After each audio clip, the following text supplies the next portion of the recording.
C'est une industrie en Iran et cette industrie, ça montre que c'est un apartheid sexuel.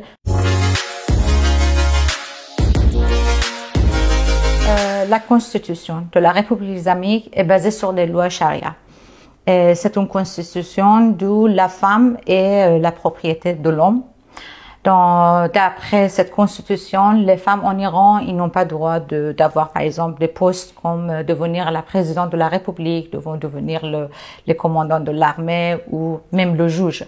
Elles peuvent pas, par exemple, aller dans les stades, regarder les matchs de foot.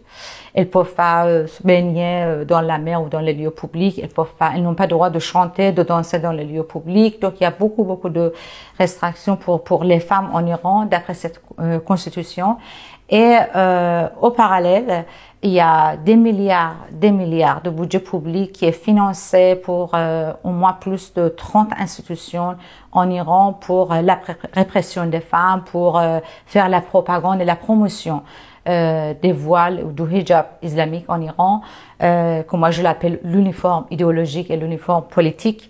Et il y a des millions de budgets qui est financé pour faire des publicités via les programmes télévisés, pour les mariages des enfants, des filles, des petites filles de moins de 18 ans. Et selon cette constitution, le père ou l'oncle ou le frère, l'homme qui est tutelle de cette jeune fille ou cette petite fille, il peut facilement forcer l'enfant à se marier avec un homme à n'importe quel âge.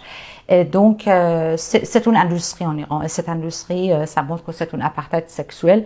Et malheureusement, dans les instances internationales comme les Nations Unies, tous les protocoles qui existent, ils considèrent cette discrimination de sexe en Iran comme un problème interne. Et donc, malheureusement, dans le monde démocratique non plus, il n'est pas considéré comme un apartheid sexuel.